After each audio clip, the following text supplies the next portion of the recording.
राम राम भाई सारे भाइयों ने।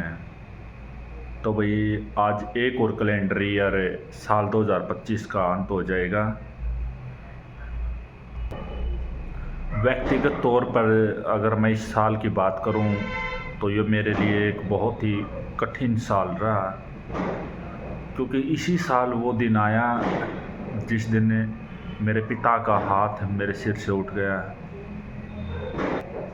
इसी कारण मैं इस साल को कभी अपनी ज़िंदगी में याद रखना नहीं चाहूँगा,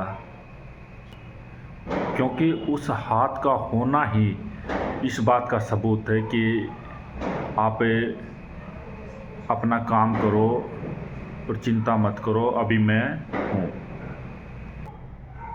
क्योंकि जब मैं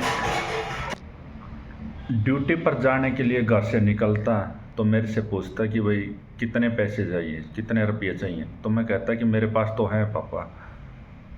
तो पर वो फिर भी कुछ रुपए लाता और मेरे हाथ पर रखता, बोला रख ले तेरे काम आएंगे। पर उनके जाने के बाद अब परिस्थितियाँ बदल गई हैं। अब जब मैं घर से निकलता हूँ तो घर पूछ के चलता हूँ कि भाई आपको कुछ चाहिए या कुछ लेके आना है।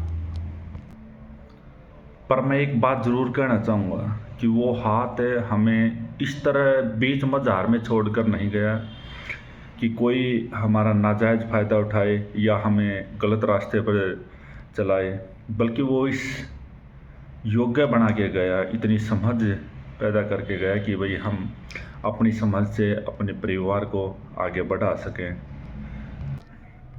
उनके जाने के बाद मेरे जीवन पर बहुत असर पड़ा, लेकिन एक असर ये भी पड़ा कि भाई मैं पहले से ज़्यादा कठोर हो गया और अपने घर परिवार में कुछ ऐसे डिसीजन थे जिनमें कभी भी मैं किसी भी तरह की सहमति या असहमति नहीं देता था, उसमें भी अपना डिसीजन देने लगा।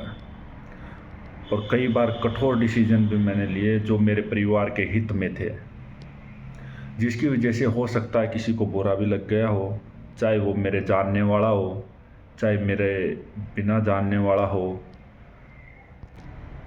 या मेरे कार्य क्षेत्र पर हो, या मुझे कहीं खेलते हुए मिला हो, या किसी को मुझे देखकर बुरा लगा हो। तो आज मैं उन सब से हाथ जोड़कर माफ़ी मांगता हूँ और मैं इस साल की सारी बातें बोलकर आने वाले साल 2026 में अच्छा जीवन जीने के लिए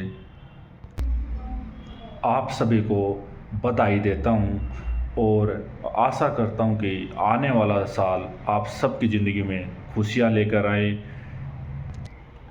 आप सब ने पूरा वीडियो देखा उसके लिए आप सबका धन्यवाद और आपको 2026 की ढेर सारी बधाइयाँ। धन्यवाद।